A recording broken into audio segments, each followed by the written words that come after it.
aksi lah. Alright. Ada kawan saya Ramli, Rashidi Alwi. Saya kena belajar dengan dia patutnya. Allah, kita sama-sama belajar malam ni. InsyaAllah lagi 4 minit lebih kurang kita akan mula. Untuk yang datang awal, tanya saya ucapkan terima kasih. Dan malam ni saya cerita sikit lah dia punya flow-nya. InsyaAllah saya akan berkongsi selama lebih kurang 30 minit ke 45 minit macam tu. Kemudian kita akan go through beberapa soalan yang dah ditanya awal oleh rakan-rakan kita ni. Dan kalau kalian ada soalan pun boleh siap-siap tanya dalam chat ataupun boleh simpan soalan tu, nanti bila hujung nanti tanya. Sebaiknya biar tulis teruslah dalam chat supaya tak terlupa. Right? Okay, selamat datang kepada yang baru masuk. Kita ada 9 orang lebih kurang. 8 orang. Ada yang mesej saya minta maaf katanya tak dapat datang, tak apa. Siapa yang datang, siapa yang join, dia lah yang dapat. Dan ini kali pertama lah saya buat course ni secara percuma. Sebabnya adalah sebab-sebab tertentu yang saya buat.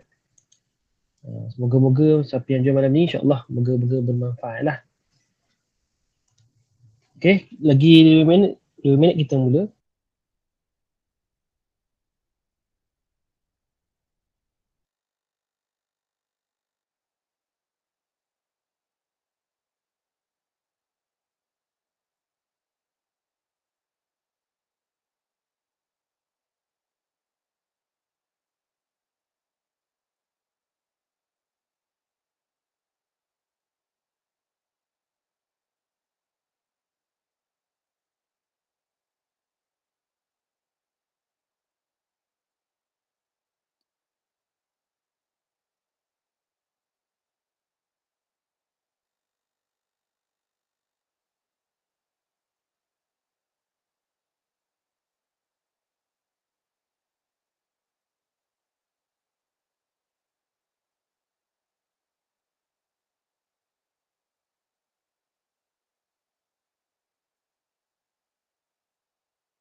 InsyaAllah ada Soleh Daim. Ini pun antara yang saya look up juga.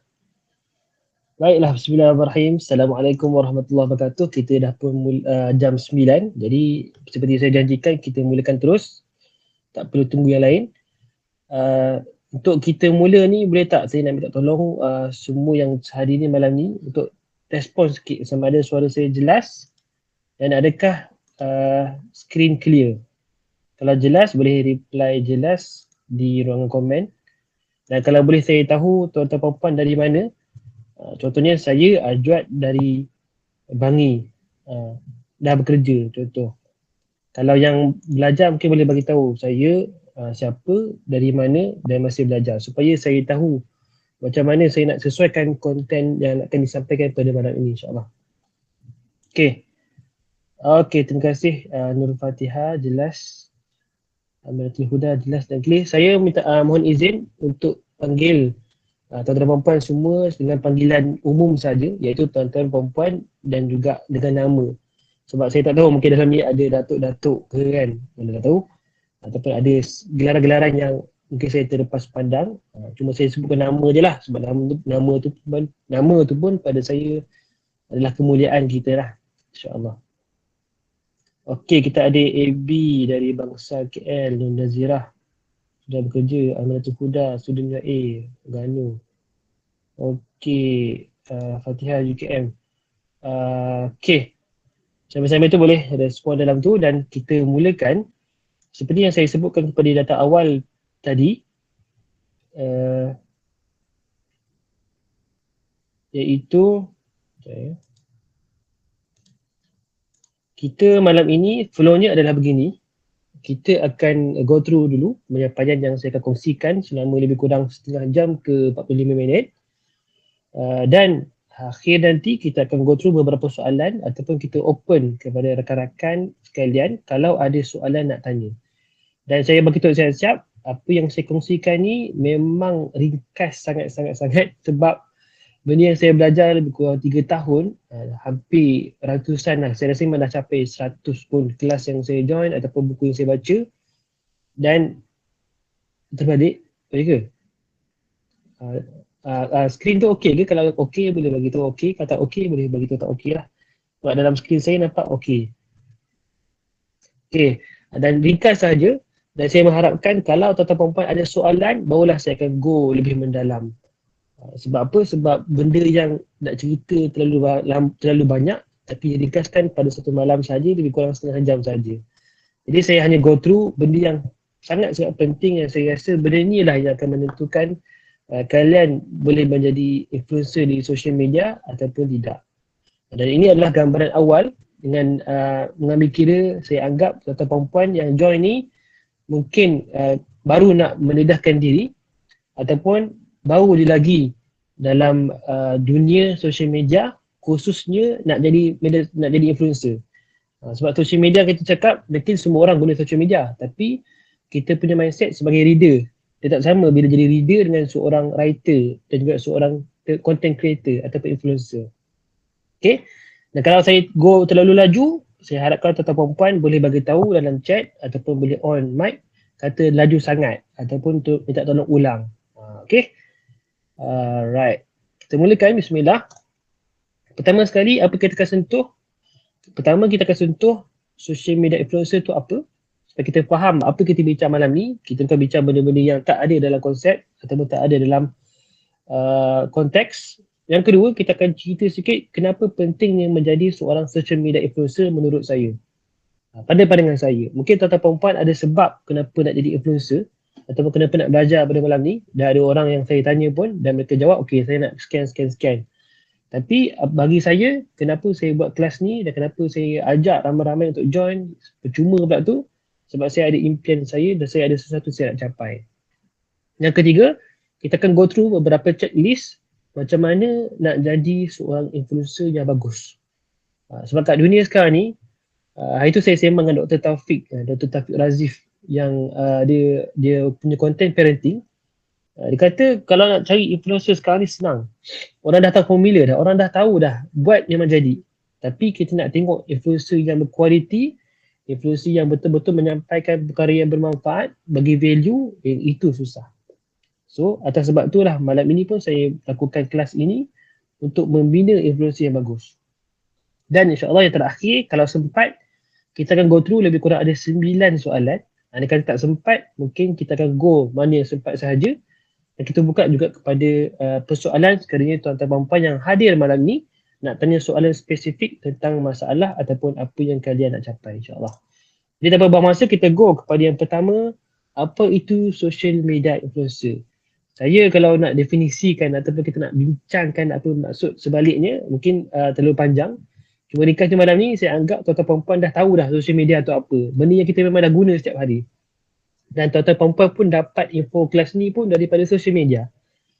Cuma kita nak tengok apa itu social media influencer.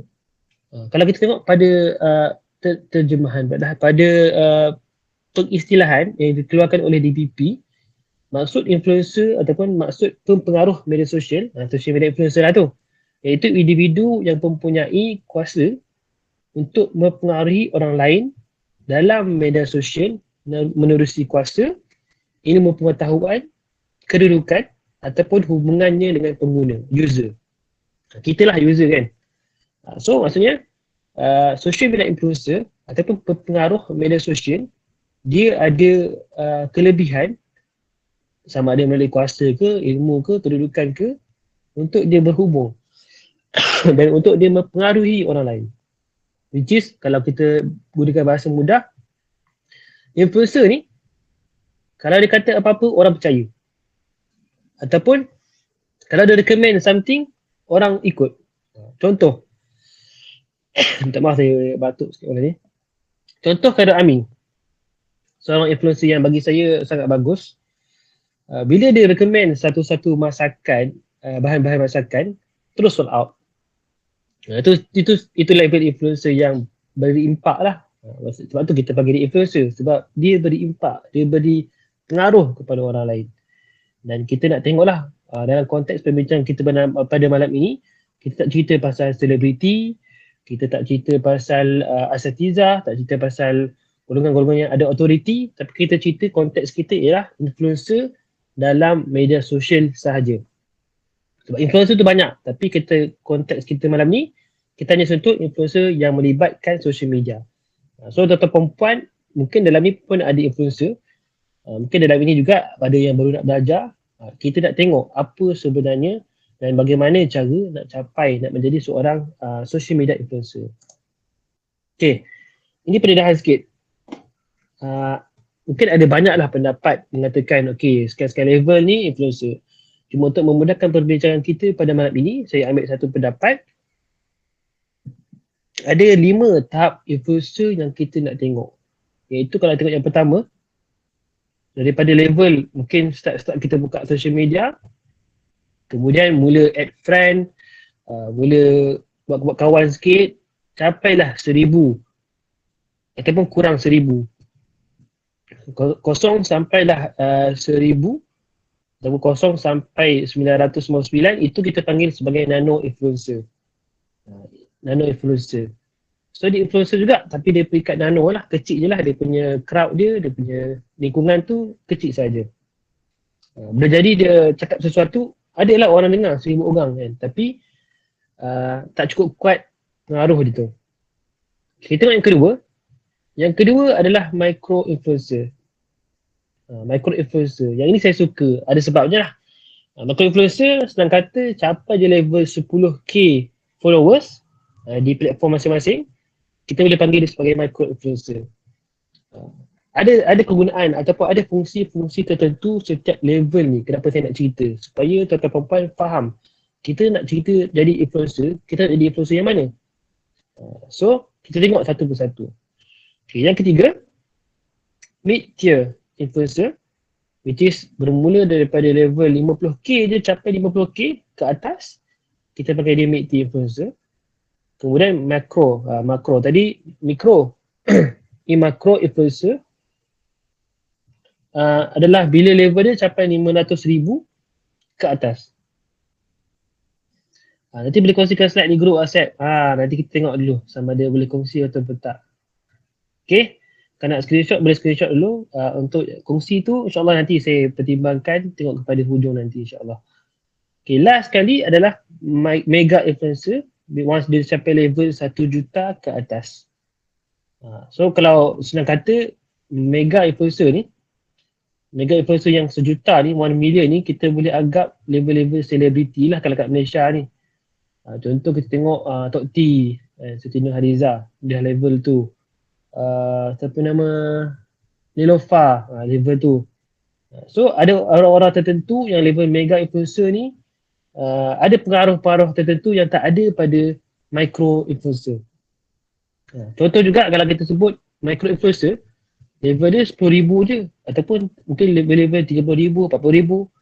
Tapi ada pengaruh-pengaruh tertentu yang dia boleh gunakan tak sama macam mana orang level-level artis boleh buat. Contoh, saya bagi contoh ringkas. Kalau kita nak hire orang untuk buat sesuatu, paid review contoh, kita pun hire lah seorang artis ni, mega influencer untuk buat. Dia pun promote, bila kita tengok pada data, tak convert pun. Kenapa? Bila kau promote, yang beli mungkin bawah 1% pun tak sampai. Kalau 1 juta tu 1% nampak macam banyak kan, tapi masalahnya 1% pun tak sampai. So mungkin boleh jadi sebab kebanyakan yang follow tu bukanlah follower tegar. Yang follow tu mungkin sebab dia sukakan sesuatu isu yang dikongsikan, ataupun dia just follow sebab ramai orang follow, dia pun follow lah. Berbeza dengan contoh kita ambil mid-tier influencer, level 50k ataupun micro influencer level 10k. Kita minta dia share pasal satu produk, dan produk tu pula kena dengan niche dia. Contoh yang saya familiar buku lah kan, contoh buku. Dia pun review buku bla bla bla bla bla, last kali dia promote untuk orang beli. Bila tengok data, biasanya pada pengalaman saya lebih convert lah, lebih convert. Sebab apa? Ada banyak faktor lah, bukan faktor semata-mata angka je, tapi faktor bila mana micro influencer ni mungkin dia lebih dekat dengan dia punya audience berbanding mega influencer. Okay, so micro influencer itu level dia. Bila dia, sebab apa tahu? Sebab level-level micro influencer, contohlah kita tengok dekat IG, contoh IG, orang komen orang komen kalau micro influencer atau nano influencer lagi lah, orang komen kita akan perasan, kita akan boleh reply sebab ada masa, dan yang reply, yang komen pun tak ramai sangat. Tapi kalau level makro ataupun level mega kan, contoh Siti Nurhaliza kan, ada ke kita reply, dia nak reply balik? Tak adanya. Kecuali kalau yang dia reply influencer besar jugalah kan. Sebab itulah bila kita rasa keterikatan ataupun engagement antara kita, audience, user kepada influencer tersebut berbeza-beza mengikut tahap. Jadi kalau mungkin dalam ni ada yang bekerja dalam bidang marketing, dia nak hire influencer. Sebab orang kata tahun depan ni tahun influencer marketing. So kalau nak hire influencer, tak boleh semata-mata keluarkan bajet yang besar, hire influencer yang ramai follower tapi tak ada kesan. Kena tengok jugalah tujuan marketing tu tak apa kan. Marketing tu untuk conversion ke, untuk awareness ke, nak perkenalkan brand dia kepada orang lain. Mungkin ada yang sesuai lah dengan follower yang ramai. Okay, itu secara ringkas level of influencer. Nak jadi yang mana? Terpulang. Kalau saya cadangkan at least yang malam ini dah tahu sedikit, at least dia boleh dah sampai level 1000. 1000 tu kalau dekat Facebook dulu kan, zaman sekarang dia lain. Facebook dulu kita add friend, dah 1000 dah. Maksimum 5000 kan. So at least kalau kita dah sampai level 1000 tu, dah boleh kata lah, aku influencer tu. Berapa banyak follower kau? Adalah 1000. Boleh lah. Sebab apa? Sebab dia dah ada sedikit kuasa mempengaruhi. Cuba jual something kan. Kalau dia jual ataupun dia promote something, akan ada lah kesannya juga walaupun sikit. Okay. Kita go kepada topik kecil seterusnya, iaitu kenapa penting sangat nak kena jadi social media influencer. Kalau sempat saya sebenarnya nak berkenalan dengan tuan-tuan perempuan, lagi-lagi kalau kita buat program fizikal kan. Oh shock. Saya boleh tanya Tuan Rashidi duduk mana, sekarang buat apa, Cik Puan Nur Nazirah sekarang ni belajar apa, kerja kat mana, supaya kita boleh rapat dan saya boleh kongsikan sesuatu yang lebih sesuai. Tapi at least kalau malam ini dengan masa yang terhad, kita tengok secara umum dahulu. Dan kalau korang, seperti saya cakap korang lah, korang ada soalan, tanyalah soalan supaya kita lebih dapat bincang lebih baik lah. Saya pun tak sebab perkenalkan diri kan, nanti saya perkenalkan diri sekejap insyaAllah. Okay, kenapa penting kena jadi influencer? Pada saya, ada sebab kenapa saya jadi influencer, kenapa saya nak jadi influencer. Pada orang lain, ada sebab kenapa dia jadi influencer. Tapi pada malam ini, yang saya nak kongsikan, pada pandangan saya, penting untuk kita jadi influencer. Kalau tak ramai pun, at least ada wakil-wakil tertentu jadi influencer untuk tujuan-tujuan tersebut. Tujuan-tujuan ini berikut. Yang pertama, to educate ataupun kita nak build a better society. Sekarang ni, kalau kita tengok TikTok, kan, isu baru-baru ni saya tengok isu ni. Isu budak kena liwat. Kalau tak silap saya, budak kena liwat kat asrama kot. Benda ni benda masalah tau. Dia jenayah, bahkan jenayah. Kan? Melanggar undang-undang, apatah lagi agama. Tapi bila dia jadi dalam social media dan dengan kelompok ataupun audience yang begitu, masyarakat yang begitu, anak-anak muda yang belum matang dan sebagainya, dia boleh komen, dia boleh buat suka, buat main. Boleh kata lah, oh ni kat mana ni? Aku nak masuk asrama ni jugalah contoh kan. Sebab apa? Sebab dia anggap benda tu bahan jeraka. Punya teruknya, dahsyatnya society kita, masyarakat kita sekarang sebabkan social media. Sebabkan naratif yang telah dibawa oleh influencer ataupun brand-brand tertentu untuk interest tertentu akhirnya membentuk minda masyarakat. Jadi, peranan siapa nak lawan? Kalau setakat saya, mungkin follower 200, saya post, oh cukup lah, janganlah sokong LGBT contoh. Siapa nak dengar? Nak tak nak, dia kena orang yang ada power, orang yang ada influence supaya dia boleh educate dan kita nak bentuk masyarakat yang lebih baik. Itu yang pertama. Yang kedua, to create awareness. Contohlah, dalam isu baru-baru ni tahun lepas, saya kerja di Cinta Gaza Malaysia. Kalau boleh nampak kat sini pun ada tulis kan, pakai Google Meet Cinta Gaza. Di Cinta Gaza Malaysia, tahun lepas berlaku perang 2021 bulan Mei. Masa tu rakyat Malaysia sangat-sangat padulah dia punya awareness tentang isu yang berlaku di Gaza, Palestin. Dan kita nampak bila mana influencer, sebab saya follow rapat kan bila isu tu berlaku, mula daripada influencer cetuskan, memanglah ada kat Twitter tu yang mula explain koyak tu mungkin dekat influencer, tapi bila influencer sambut dah bawa isu ni, dia momentum dia tu tak mati. So dia berterusan sampailah level satu Malaysia aware dan Indonesia pun support join isu ni. Sampai tahap tu. So dengan adanya kuasa influence ni, kita boleh create better awareness. Sebab itulah kalau perasan kerajaan, jabatan-jabatan ada hire influencer tertentu untuk dia buat kempen awareness tertentu. Mungkin pasal kesihatan, mungkin pasal kebersihan. Itulah fungsi influencer yang jarang-jarang lah kot kita ambil kisah kan. Okay. Seterusnya, to connect. Ini mungkin secara peribadi saya suka.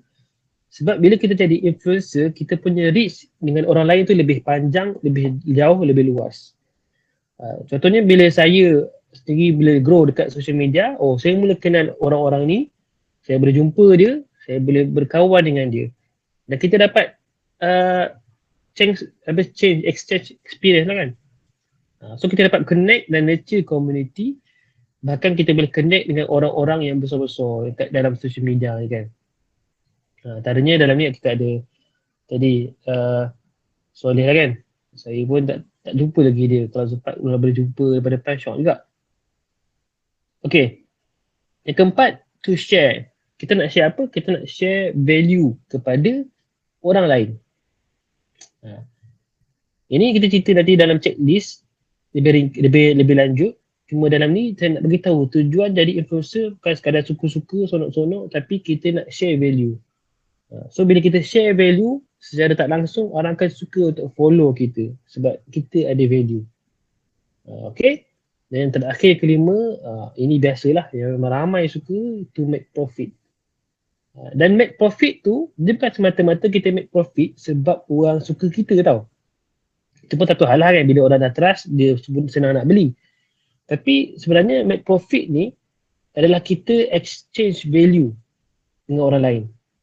Sebab kita dah banyak bagi, bila kita minta atau bila kita offer, orang ambil. Itu formula dia. Sebab tu lah kalau dropship kan, saya beberapa dropship saya buat, orang tanya, orang komplain, apasal saya jual tak laku pun, saya dah promote, hari-hari saya promote. Ada seorang ni, dia suka PM saya tanya soalan pasal emas, dia jual emas. Tapi bila nak belajar social media, 2-3 kali lah dia kata nak belajar. Bila saya bagi tahu, okey jom buat kelas, tapi dia tak bagi tarikh pun dia. Tapi masalahnya saya tengok profile dia, kenapa orang tak follow dia? Sebab terlalu nak menjual. Kita dah belum apa-apa, kita dah minta sesuatu kepada orang lain sebelum kita memberi. Itu masalah kan. So jangan expect orang nak follow kita, jangan expect orang nak suka dengan kita kalau kita belum memberi.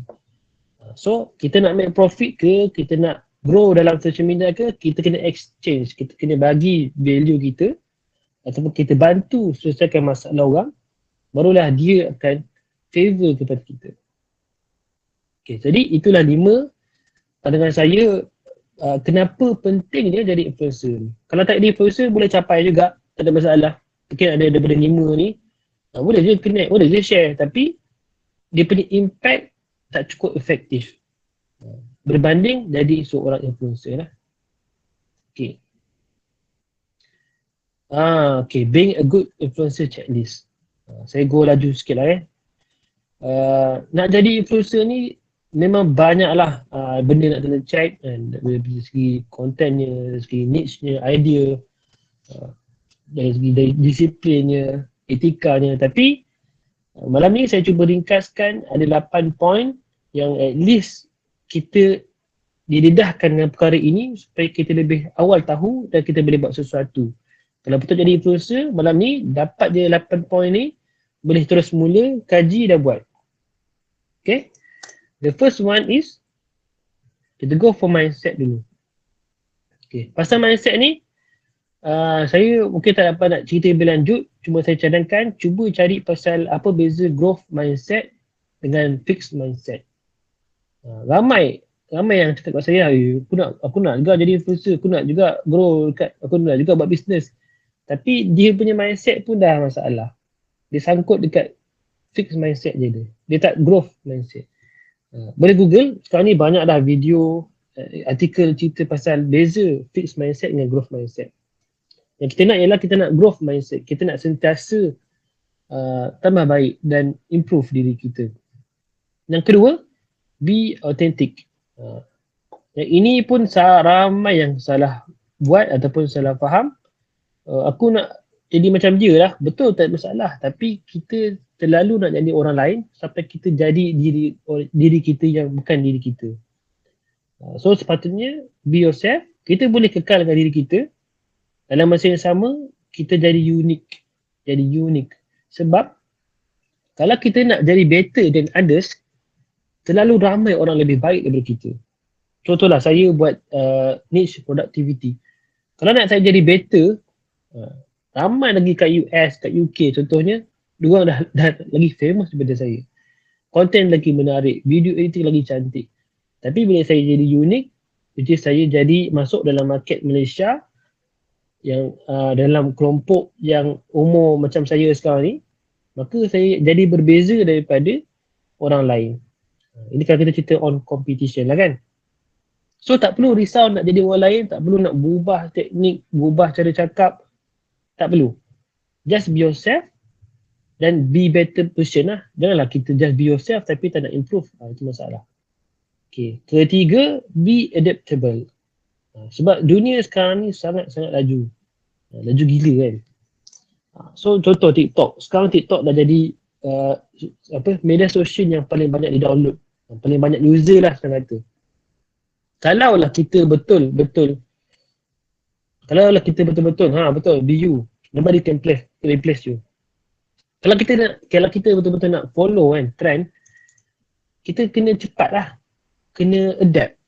TikTok tu apa? Kita pun lambat-lambat tak study, kita ketinggalan. Sama lah sekarang ni Facebook, TikTok, Instagram, Twitter, LinkedIn pun sama je. Setiap social media ni dia akan sentiasa berubah-ubah. Kalau dulu masa sebelum ada media sosial banyak sangat, ada Facebook, kita perasan Facebook, kejap-kejap dia tukar features. Kejap-kejap dia tukar display dia kan, dia punya interface dia. Ini CD lagi power lah. Memang budak coding kan, programmer. So, kita kena adaptable. Kita kena adapt dengan situasi sekeliling dalam dunia kita ni yang bukan dalam media sosial, dengan isu yang berlaku. Dalam masa yang sama, kita kena adapt juga dengan segala tools, features, terms, condition pun sama supaya kita tak hanyut ke belakang. Kita tak tertinggal trend orang kata. Macam tu. Seterusnya kita tengok kepada plan and action pun sama. Masalah ramai orang dia nak buat itu, nak buat ini. Bila saya tanya apa plan, tak tahu. Aku nak capai juga 10,000 follower kan. Apa plan? Tak tahu. Bahkan kalau dah buat plan sekalipun sebab dia ikut plan orang lain, akhirnya dia tak buat. So, kita tahulah satu kata-kata yang sangat selalu diulang. If you fail to plan, you are planning to fail. So mulai malam ni, kalau belum ada plan. Saya ada plan saya sendiri. Saya telah tulis dekat dalam worksheet. Memang saya target, okay, YouTube berapa, TikTok berapa, Telegram berapa follower. Yang saya capai sekarang ni Twitter. Saya pernah nak go for TikTok dan YouTube tapi belum lagi kot. Nanti saya nak fokus lari. So sekarang ni saya fokus untuk menulis dulu. Okay. Ada soalan daripada Tuan Rasidi, nanti insyaAllah kalau sempat kita kongsikan jawapan ni. Okay, checklist yang kelima. Smarter goals. Jangan sekadar plan tapi plan kita tu tak terarah. Cuba gunakan tools. Yang saya cadangkan boleh gunakan tools smart. Biasanya orang kata smart. Cuma saya tambah lah smarter tu. Smart ni apa? Specific, measurable, attainable, relevant, time based. Yang ER tu saya tambah evaluate dan reflect. Kalau tahu lebih lanjut, tanyalah ataupun mungkin dalam kelas next ke saya cerita kalau sempat. Okay. Yang ke-6, master a platform. Ini pun masalah ramai orang yang baru nak up. Semua dia nak cuba. Orang guna TikTok, aku pun kena buat TikTok lah. Orang guna Twitter, aku pun nak kena buat Twitter lah. Lepas tu semua dia tak buat. Apa masalah lah. So, tadi ER tu ialah evaluation ataupun evaluate. R tu reflect. Beza dia lepas kita plan tapi tak ada evaluate, kita tak monitor dia, macam mana kita nak tahu progress? Reflect tu ialah kita punya tindakan selepas evaluate. Apa yang kita kena baiki daripada smart goals tu. Sebab kadang-kadang kita buat smart goals punya plan tapi tak ada fasa alignment tu. Kita tak betulkan balik benda yang silap. Itu kesilapan orang. Okay, master a platform tadi. Okay, sama. Master a platform tadi, untuk permulaan, kalau kita tak ada masa, kita tak ada fokus, cukup kita fokus satu dulu, dan satu tu adalah tempat di mana audience yang kita target tu ada. Contoh, saya memang minat kepada audience berumur 18 hingga 26, 25, saya go for Twitter. Memang kat TikTok pun ada, Instagram pun ada, tapi sebab saya suka penulisan, saya masuk ke Twitter. Seterusnya, yang ke-7, select a niche. Ini pun masalah ramai orang. Biasanya nak cerita pun tak tahu nak cerita apa. Ada orang kawan saya jumpa, dia dah bincang dengan saya, lepas jumpa balik, Ajat, aku tak tahulah nak kongsi pasal apa, tak ada idea lah. Tak ada idea. Padahal macam-macam dia tulis. So, untuk menyelesaikan masalah tak ada idea tu, pilih satu niche. Ini pun kalau boleh saya buat satu kelas full, 1 jam pun boleh cerita pasal niche je. Pilih satu niche dan konsisten cerita pasal niche tu. Sebab ini social media, orang nak follow kita, dia kan ada sebab. Dia kan follow kita bila kita ada niche tertentu yang dia suka. Yang orang lain pun minat. Kita kena ingat kalau kita minat sesuatu, bukan kita seorang dia jadi minat benda tu. Boleh jadi ramai juga minat. Contoh, kita minat kucing ni, contoh minat kucing. Bukan kita seorang je dalam dunia ni minat kucing. Ramai lagi minat kucing kan. Sekejap. Adakah student life merupakan sejenis niche? Yes, boleh. Kita boleh bincang benda tu. Kalau student life ni dia boleh jadi niche ke tak? Bagi saya boleh jadi niche sebenarnya. Cuma macam mana kita nak fikir content, macam mana kita nak give value, yang itu kena bincang lebih dalam lah.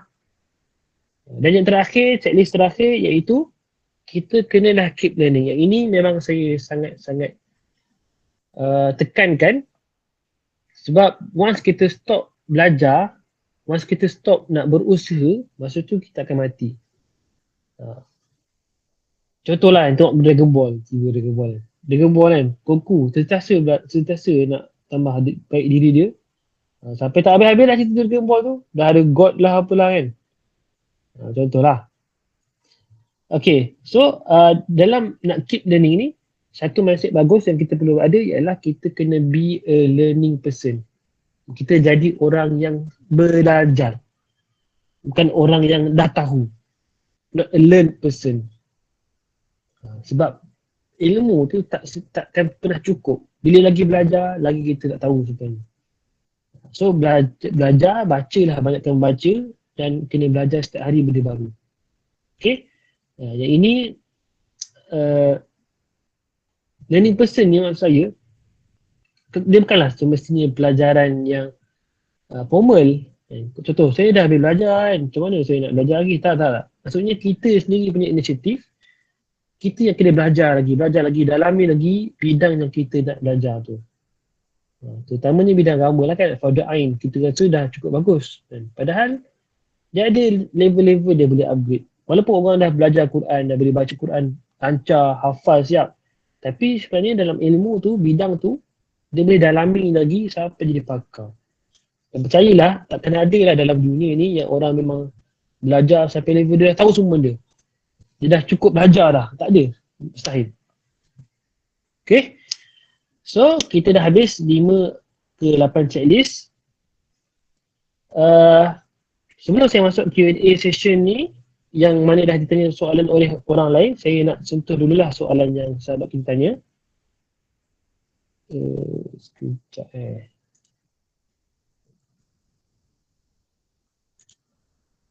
ada orang yang masuk tadi, saya tak teknik. Maaf. Selamat datang yang boleh masuk. Alright. Soalan daripada Rashidi Alwi dari Kajang, usahawan dan programmer. Sebelum ni buat YouTube video as hobi, tapi then off sebab terlalu busy. Boleh tuan share tips cara memilih habits? Okay, soalan yang sangat bagus. Saya kongsikan pandangan saya. Kalau sahabat-sahabat lain mungkin ada yang nak kongsi juga, saya persilakan. Pertama sekali, ada dua lah jawapan yang saya nak kongsi. Pertama sekali, on nak memilih habit. Boleh baca buku yang famous lah, Atomic Habit ataupun The Power of Habit. Cuma ringkasnya, kalau yang tips yang saya suka ialah ini khusus sebab dia sebut pasal YouTube. Saya suka sentuh yang khusus sikit lah. Kalau pasal YouTube ni, first kali nak bina habit ataupun nak konsisten dalam buat konten YouTube, kita kena follow step. Ini step ni yang diberitahu oleh Ali Abdal. Dalam video Ali Abdal dia cerita pasal YouTube, dia ada cerita. Pertama sekali kita kena get going dulu. Get going tu maksudnya first fasa tu kita nak biar jalan dulu. Buat je dulu. Lepas get going, barulah get better, get good. Lepas tu barulah get smart. Okay, kita cerita sikit get going, ini dalam konteks YouTube YouTube saja. Kita nak buat video, masalah kat YouTube ni ialah kita nak buat video yang cantik, yang cakap tu memang kemas, cakap tak ada tersasul, tak ada putus-putus. Lepas tu nak kena edit punya baik kan. Itu masalahnya bila start. Kita nak perfect sangat. Akhirnya jadi tak buat. Akhirnya kita buat sekali dua, lepas tu penat. So cadangan saya untuk konsisten get going tu ialah at least kalau video kat YouTube ni paling kurang seminggu satu lah. Letakkan satu hari yang kita confirm akan post. Kalau lagi baik tu kita cakap lah dalam audience kita, okay, setiap hari Khamis saya akan post 10 malam. Kalau saya tak post, saya akan dermakan RM10 kepada mana-mana anak yatim contoh. Lagilah kita akan commit kan. Tapi boleh tak pun, at least kita cuba get going dulu, buat dulu. Kalau video tu buruk sekalipun, upload je. Kalau video tu tak sempat edit siap cantik-cantik, tak apa. Biar dia good enough dulu, upload je.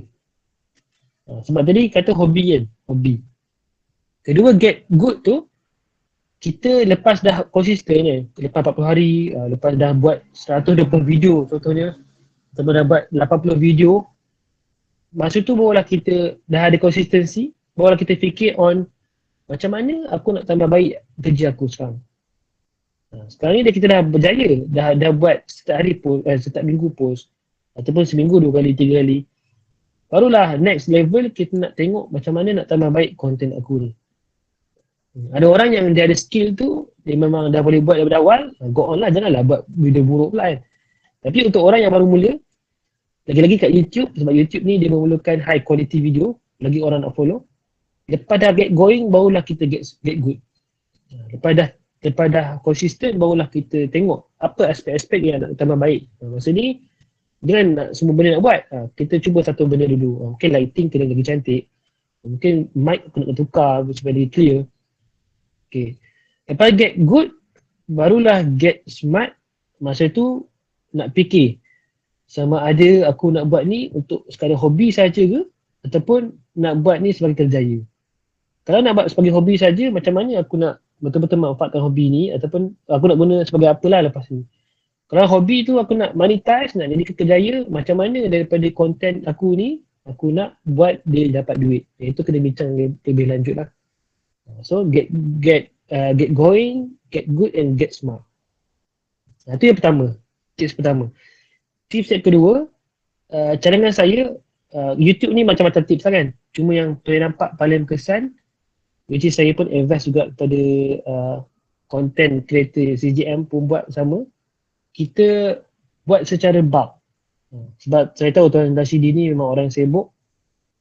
Cadangan saya buat secara bulk. Bulk tu maksudnya apa? Buat secara batch banyak-banyak terus. Contohlah mungkin hari Sabtu malam free sikit. Rakam terus 5 video. Rakam 5 video. Tak payahlah satu hari tu satu video je rakam kan. Rakam 5 video terus walaupun konten tak ready sangat, cakap je, tak apa, cakap je. Kita nak kena biasakan.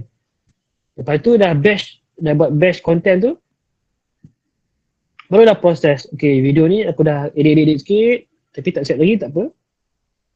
Sampai due, aku post satu dulu video. Sampai due, post satu video. So, bila buat secara batch, kita punya konsistensi tu lebih terjaga lah, insyaAllah. Okay, saya harap menjawab lagi persoalan daripada Tuan Rashidi. Superleman tadi tanya, adakah student life merupakan jenis niche? Ya.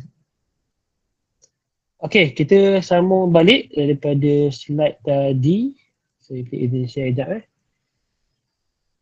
Kalau soalan nak tanya terus direct kepada guna mic pun boleh. Kita dah masuk sesi Q&A. Alright, sama-sama bermanfaat.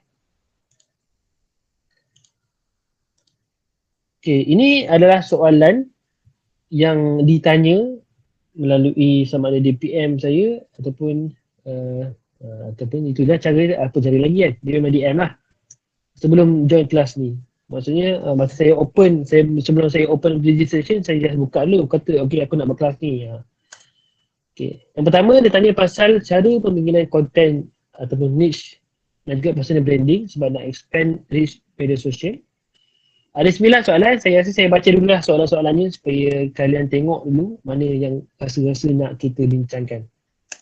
Yang kedua, how to engage with people. Ketiga, I'm curious that what the first thing I need to do to be the influencer and how to choose the content to post. Okay, soalan-soalan bagus. Keempat, I nak belajar on how to start building a personal branding. Good topic. How to generate awareness and to get more interested in my contents. Faham lah Nombor 6, I'd like to know what kind of approach should I use and what are the fundamental concepts that need to be implemented. Memang soalan-soalan dia masih keras sebab masa tu first saya post pun tulis bahasa Inggeris, tak tahulah kenapa masa tu angin nak tulis bahasa Inggeris pula kan. So ni sebab baru lepas training bahasa Inggeris. So diorang pun tulis bahasa Inggeris, tak apalah, layan. Nombor 7, untuk tahu apa yang boleh contribute untuk sebar kebaikan mungkin kepada ahli keluarga, rakan-rakan, melalui WhatsApp status, IG story dan lain-lain cara yang efektif. Sebab tu dia nak jadi influencer katanya. Ke-8, macam mana nak tarik perhatian pelanggan atau cara buat marketing. Ini kes ni tak silap saya sebab bisnes, sepupu dia ada buat bisnes, tak tolong dia promote. So macam mana nak tarik pelanggan. Nombor 9, nak tahu macam mana kita nak buat penulisan yang sesuai, kena pasti audience dan tambah followers. Okay, itu semua soalan. Ada 9 soalan. Saya tunjuk slow-slow sikit Satu ni pasal content niche ataupun personal branding. Kedua, engagement. Ketiga, apa first step? Dah belajar hari ni kan? So apa first step aku nak kena buat ni? Ataupun macam mana nak post content, nak choose content. Ini pasal personal branding juga. Ini pasal create awareness dan nak buat content yang menarik. Nombor 6 pasal approach apa yang nak guna dan konsep apa atau fundamental konsep apa yang nak kena tahu. Nombor 7 macam mana nak gunakan platform ni untuk sebar kebaikan. Nombor 8 macam mana nak tarik pelanggan ataupun marketing. Nombor 9 buat penulisan macam mana yang sesuai dan macam mana nak kena pasti audience dan tambah followers. Kita ada lebih kurang dalam kurang 20 minit. Saya sebenarnya nak raikan dulu kalau ada yang nak tanya melalui Google Meet yang hadir malam ni, sebab yang soalan-soalan ni ada juga yang tak hadir. Jadi saya open dulu. Kalau ada soalan, sila. Siapa di sana? Cari dia pula.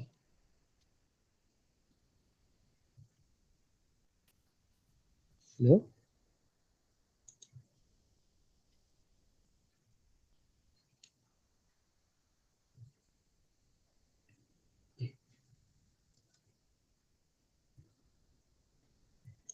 Oh, tadi macam ada orang bercakap tadi. Tapi saya tak perasan. Okay, aku tak apa. Okay. Kalau tak aku pula. Kalau tak ada, hello, siapa di sana?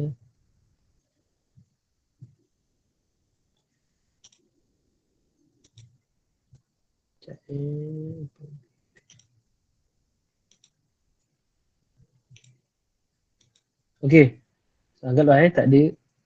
Saya jawab dulu soalan pertama. Saya takut kalau saya jawab soalan pertama ni terus habis masa ni.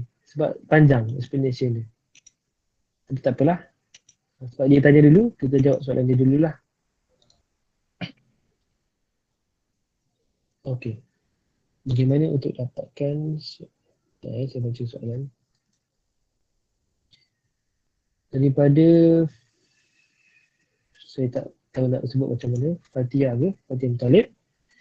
Bagaimanakah untuk dapatkan engagement daripada both Malaysian dan English audience secara serentak pada masa yang sama? Soalan dia nice. Boleh bagi saya konteks sikit tak? Atau saya bagi konteks sekarang ni kalau boleh saya tahu niche apa ataupun konten yang macam mana yang saya buat. Sebab dia berkait juga tu.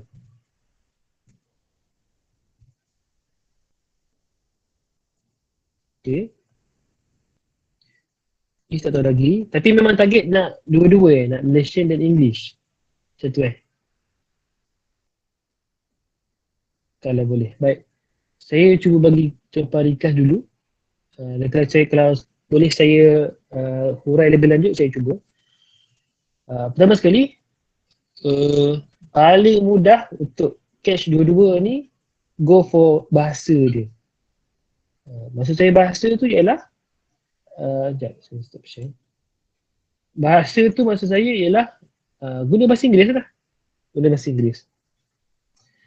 Sebab, okay, ada asas konten Saya share sikit asas konten. Sekejap. Saya melukis kan.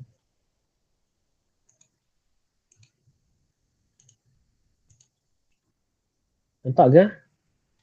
Mungkin slow sikit tapi harap nampak. Nampak. Okay, nampak. Cantik. Terima kasih yang respon. Sekejap.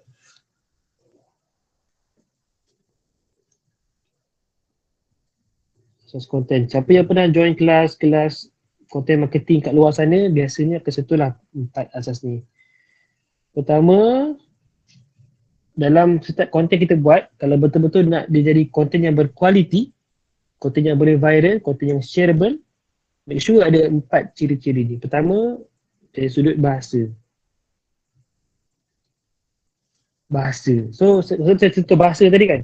Kalau dalam konteks rakan kita yang tanya tadi, bahasa first, bahasa yang dia tak semestinya formal, tapi yang proper. Proper. Maksudnya ejaan dia penuh. Digunakan bahasa yang kalau dia tak rojak. Dan sebabkan tadi cerita pasal audience tu, audience English, terus tulis bahasa English. Kalau boleh full English. Sebab apa? Sebab social media sekarang ni, dia boleh terjemah. Tapi masih ada, belum cukup power. Kita tulis full English, lagi senang dia nak translate kepada bahasa lain. So kalau audience Malaysia yang tak boleh baca English, at least dia boleh auto translate benda tu kepada bahasa Melayu. So audience English pun kita dapat, audience Melayu pun kita dapat. Okay. Tapi nanti saya cerita on location pun ada main peranan jugalah. Tapi tu nanti. Yang kedua sebab saya dalam rasa tu asas konten. Yang kedua fakta.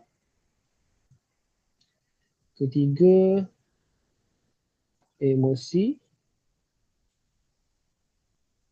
Yang keempat lama tak ulang gaji sebenarnya. Keempat impak positif. Ini biasanya Tuan Khairul Amin KHM. Khairul Amin pernah. Khairul Hakimi Muhammad. Korang panggil bapak viral kebangsaan. Dia selalu cerita benda ni lah. Saya pun belajar daripada dia. Impak positif. Ringkasnya bahasa ni bahasa yang elok lah. Lepas tu fakta. Lagi ada fakta lagi bagus. Bukan sekadar pendapat. Emosi. Emosi tak semestinya sedih Tak semestinya sedih. Boleh jadi marah. Boleh jadi gembira dan lain-lain. Saya pernah try. Masa tu saya nak try. Betul ke selain emosi boleh go? As long as dia emosi. Selain sedih dia boleh go. Saya buat konten Twitter. Masa tu saya tanya. Saya tanya. Apa pesanan yang kau nak bagi kepada rakan korang yang masa nak compile assignment kan. Ini konteks student lah. Korang sebagai compiler, apa pesanan nak bagi kepada rakan-rakan lain yang nak hantar supaya korang compile. Tapi jawapan salah saja. So apa yang jadi, tweet tu viral, tapi bukan sebab sedih, sebab marah. Orang marah sebab apa? Geng-geng yang selalu compile assignment ni selalu dapat masalah, format masalah lah, hantar lambat lah, konten tak sama lah. So sebabkan marah tu jadi viral. Tapi tak bagus lah, janganlah guna negative emotion pula kan. Kalau boleh kita guna positive emotion lah. Kemudian impact positif. Okay, menjawab persoalan tadi tu, pertama first on bahasa ni, kalau boleh on bahasa kita tackle, gunakan bahasa Inggeris. Yang kedua, location pun berperanan sebenarnya. Kalau kita duduk Malaysia, orang tu pun duduk Malaysia dan dia set memang dia on social media dia untuk dapatkan konten dalam Malaysia, biasanya itu akan jadi keutamaan. Saya tak pasti algorithm ke apa ke kalau berubah mungkin berbeza. Tapi by default benda tu macam tu. Tapi kalau kita ada first konten kita ada share yang banyak, kemudian konten kita tu memang pure bahasa Inggeris, di English yang proper, dikena topik, dikena interest. Ini saya secara umum ya, semua social media, sebab social media lain-lain sebenarnya. Jadi umumnya macam ni lah.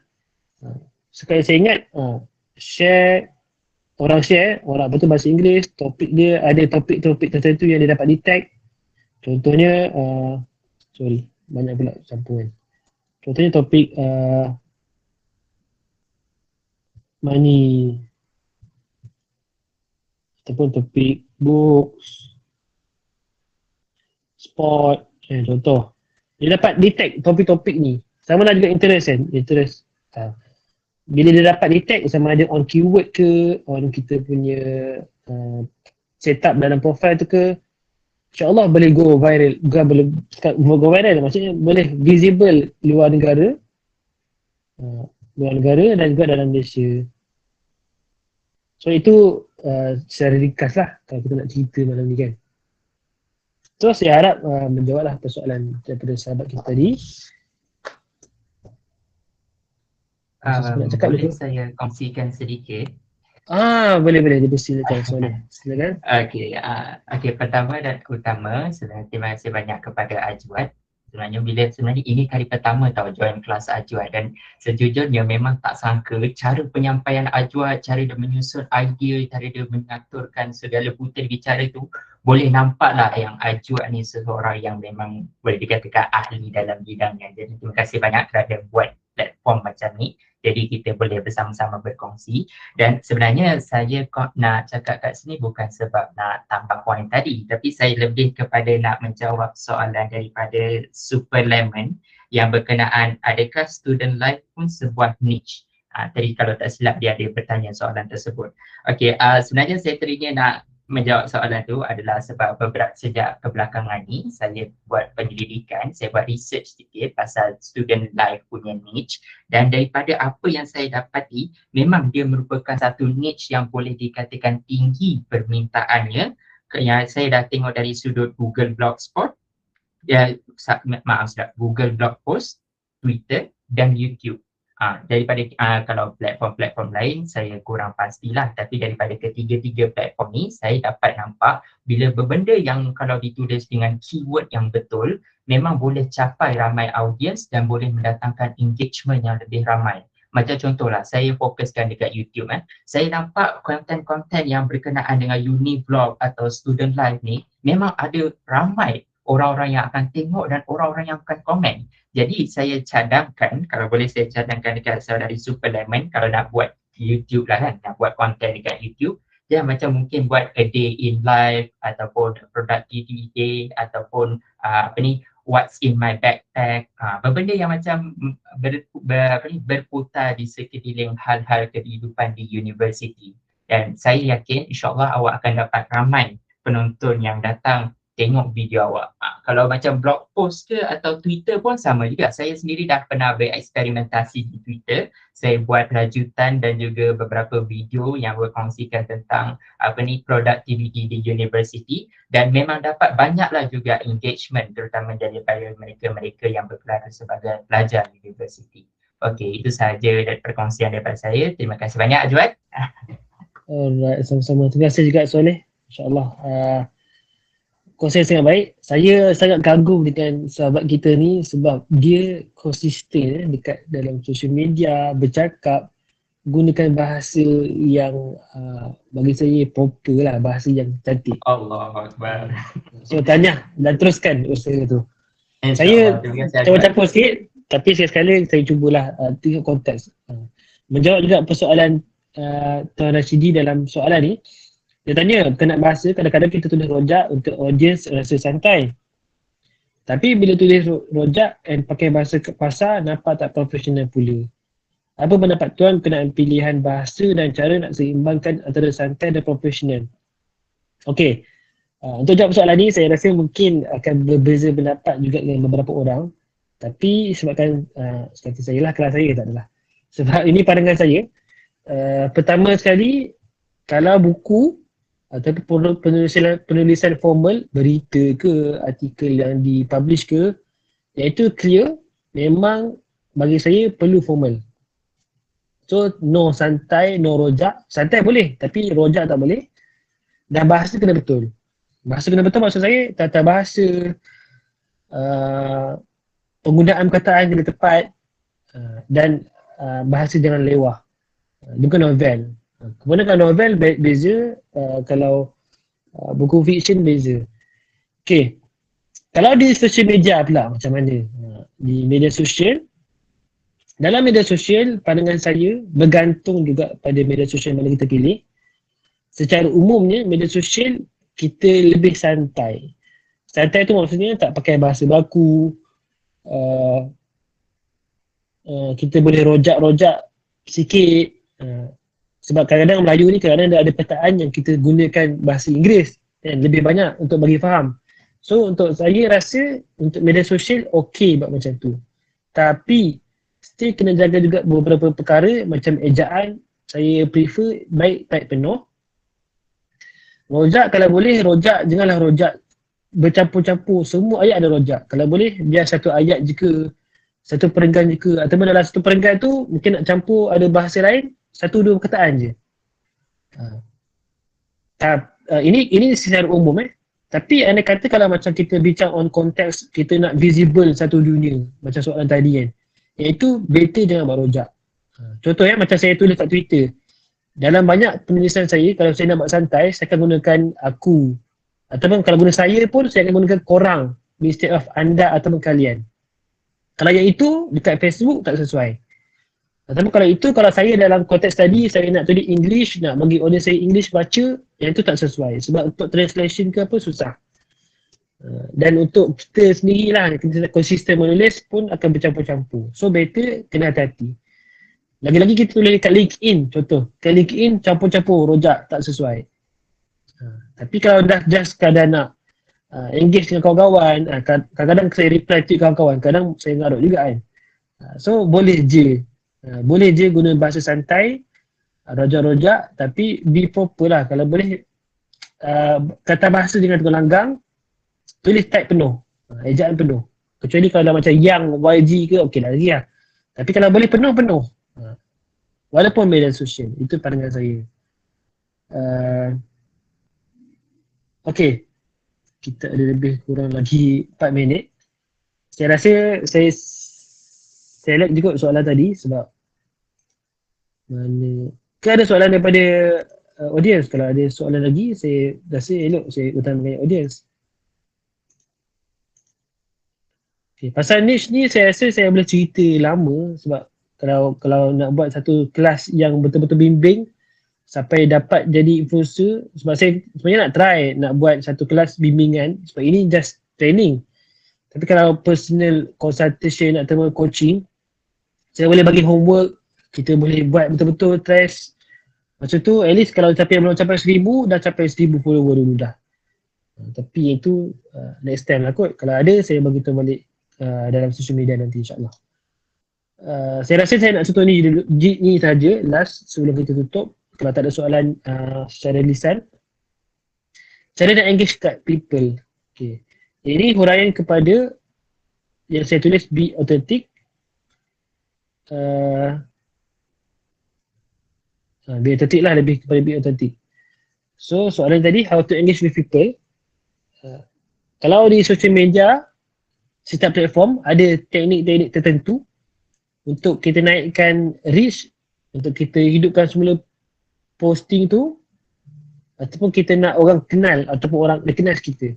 Contoh saya bagi contoh saja social media Facebook. Tak tahulah dalam ni masih ada yang guna Facebook ke tak. Contoh kita post something kat Facebook, kita nak engagement tu tinggi. Antara tips yang saya belajar adalah kita jangan reply dekat komen yang orang tu komen. Pelik kan? Contoh saya nak contohkan terbuka Facebook dan nampak pelik-pelik lah kan. Contoh, katalah saya post something, hai selamat pagi semua. Lepas tu Sol pun dia komen, selamat pagi, makan apa tu? Okay, apa yang saya buat ialah tips pertama, saya tak respon terus. Okay, lepas 30 minit baru saya respon. Tips kedua, saya tak reply dekat komen dia tu tau. Tapi saya reply dekat komen yang kat luar. Bukan dia reply, faham kan? Saya kata, saya rasa kau boleh faham. Kan katalah ni Facebook kan, ada komen atas, ada komen bawah. Komen yang atas tu yang Sol komen daripada posting saya kat atas. Sol komen, saya tak reply kat bawah dia. Saya tak reply kat bawah dia. Tapi saya komen lain kat bawah. Saya komen tu dan saya tag Sol. So bila buat macam tu, technically Sol dapat notification sebab saya mention dia. Dalam masa yang sama, orang-orang lain macam follower saya ke, orang yang buat see first ke, kawan kepada Sol ke, pun dapat notification juga. Beza kalau kita reply dekat dalam, kalau saya reply Sol saja kan, dia je lah dapat notification. Orang lain yang komen ke, yang like ke tak dapat notification. So itu contoh kalau kat Facebook. Kat Twitter, how to engage with people pandangan saya lah, sementara korang belum jadi influencer yang memang gila-gila kau punya follower 100,000, sejuta, at least sebab engagement ni dia beza-beza ikut platform at least kalau kat Twitter tu kan ada like, retweet, lupa pula dah, tiba-tiba lupa. Komen. Reply kan. Retweet ataupun quote, like, favorite lah, dulu favorite, sekarang like kan. Okay. At least korang like lah orang komen kat korang tu. Janganlah sampai tak buat apa-apa langsung, tak engage balik dengan dia. Sebab engagement ni, kalau kita nak engage balik dengan orang, supaya orang tahu, dia ni perasan aku komen. Ataupun, dia ni taklah sombong sangat contoh. At least kita engage balik. Engage balik tu, kalau kita tak sempat sangat, at least like je lah. Tapi kalau boleh, kalau dia komen something, kita reply balik pada dia. Kalau dia quote, retweet kita, ada quote kita punya tweet, kita retweet balik. Ataupun kita reply kat quote tweet dia, terima kasih bagi pandangan ke, ataupun kita ulas ke, macam tu. So, dia beza, susah sikit nak kata, dia sebab setiap social media beza. Tapi kalau kat Twitter tu, Twitter ni lebih kepada human to human. Walaupun ada orang buat customer service kat situ untuk brand dia, tapi dia lebih kepada approach manusia. Manusia yang handle. Macam tu. So itu sebenarnya sikit lah pandangan saya ataupun tips untuk kita nak engage. Adakah afdal untuk diorang, sekejap. Soalan Lemon ni, kalau boleh saya tahu nama apa Menarik betul nama Lemon. Soalan, adakah afdal untuk dorong ke apa? X diri untuk jadi influencer? Docs tu yang maksud Superlemon tu dedahkan tunjuk muka ke macam mana? Itu ke maksudnya Superman? Ha.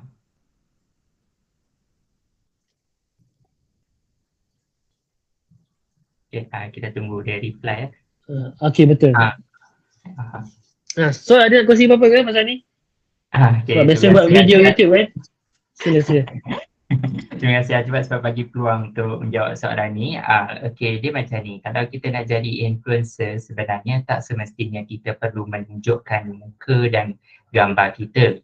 Tetapi salah satu cara efektif untuk membina credibility adalah kita tunjukkan muka dan seeloknya nama yang dekat dengan nama kita lah. Macam tu. Kita tak payah nama penuh pun tak apa. Nama penuh leceh kan.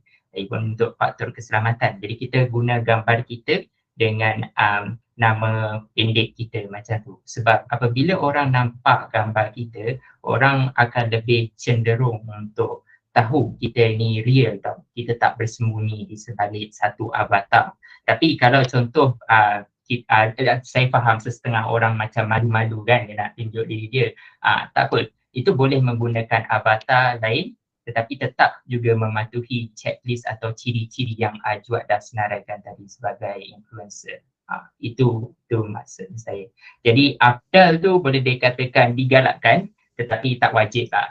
Itu sahaja. Harap menjawab soalan lah. Alright, terima kasih Sol untuk kongsian tu. Saya kongsikan tambahan sikit. Boleh je kalau pasal profile tu sendiri pun ada anonymous kan contoh. Kita pun boleh buat banyak akaun-akaun yang anonymous yang kita tak tahu siapa di sebaliknya. Antaranya kalau kat Twitter tu ex-guy Teman Abdullah kan. Pun tak tahu sebutan betul ke tidak. Tapi famous gila. Sebab apa? Sebab unik. Dan kita tahulah dia tu real. Tak tahu sebenarnya tak real. Mana tahu? Tapi boleh. Dan kalau content creator lagi-lagi yang buat video kan. TikTok, YouTube. Dia tak tunjuk muka. Tapi orang tahulah dia real sebab mungkin kat profile picture dia ada. Cuma dia segan nak tunjuk muka dalam buat video. So boleh fikir alternatif lain. Boleh je sebenarnya banyak idea content. Kalau kita bincang nanti lagilah ni. Contoh kat TikTok, buka je TikTok kan. Contoh yang saya banyak follow productivity lah kan. Benda-benda pasal Excel, pasal apps. Biasanya dia orang tak tunjuk muka, lebih kepada screen recording. Ataupun kalau just text saja huraian cerita, itu pun boleh. Kalau macam buku-buku worst, Instagramers yang tulis pasal buku ataupun yang review buku pun jarang-jarang tunjuk muka. Mungkin dia tunjuk workspace dia ataupun dia tunjuk buku, hiasan dan sebagainya tanpa tunjuk muka pun. Tapi benda tu engagement pun tinggi. Sebab apa? Sebab orang follow sebabkan content dia, bukan sebab semata-mata rupa dia dan sebagainya. Okay. Maknanya kena bagi tahu nama dan muka untuk orang tahu. Sebaiknya ya, tapi tak semestinya. Gitu.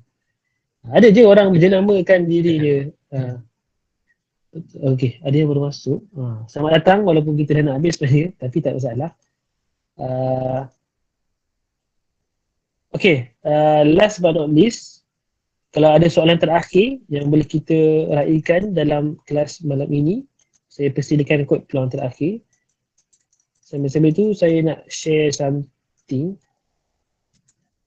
Sebab tadi ada soalan pasal boleh tak saya nak share slide dalam grup. Boleh dengan satu syarat, iaitu saya minta tolong untuk isi feedback form. So saya share dalam chat ni. Untuk yang siapa yang ada dalam malam ni, sementara kita belum keluar, saya nak minta jasa baik rakan-rakan semua untuk isi feedback form supaya lepas ni kita dapat tambah baik lagi lah kelas-kelas akan datang, insyaAllah. So ambil masa mungkin lebih kurang 3 minit ke 5 minit. Silakan.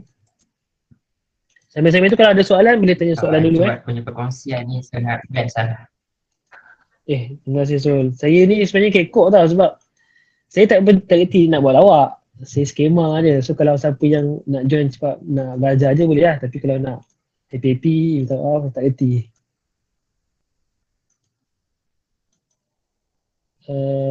Okay. Dan untuk siapa-siapa yang isi form nanti, insyaAllah saya akan kongsikan lah slide sama ada saya PM ataupun saya emailkan nanti insyaAllah.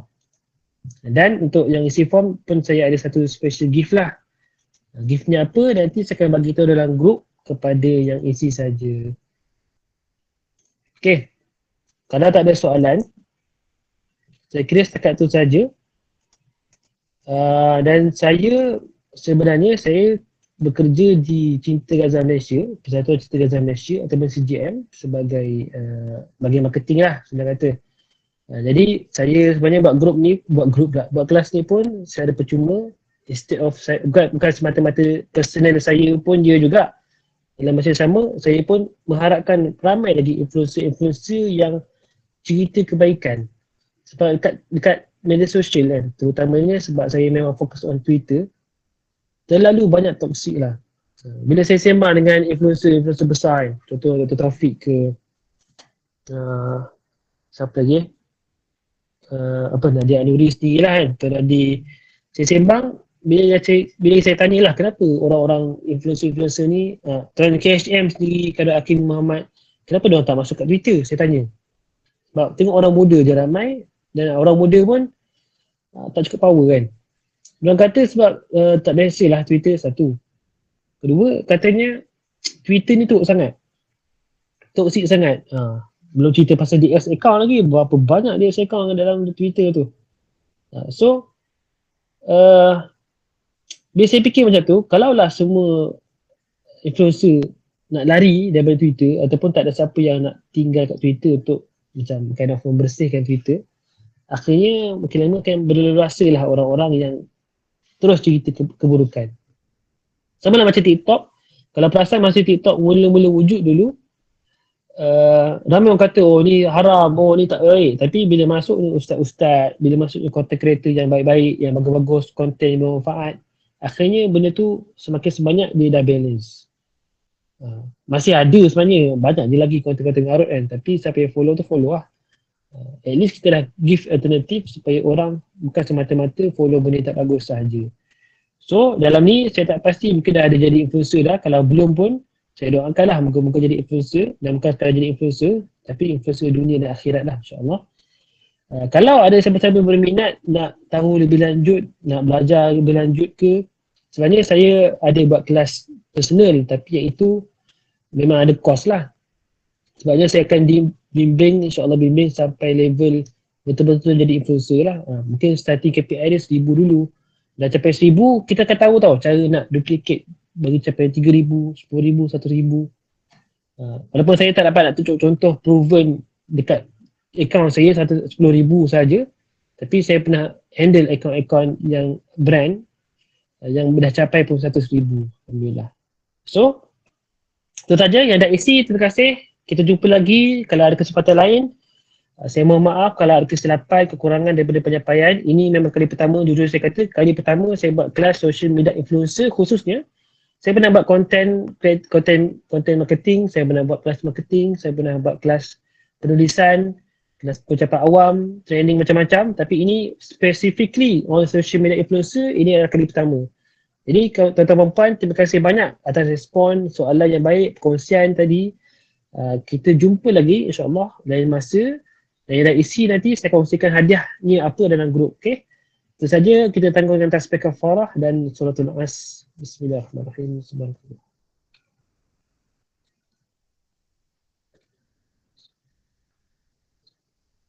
Okay, kita jumpa lagi di masa lain. Assalamualaikum warahmatullahi wabarakatuh. Waalaikumsalam warahmatullahi wabarakatuh. Oh, baik. Sama-sama.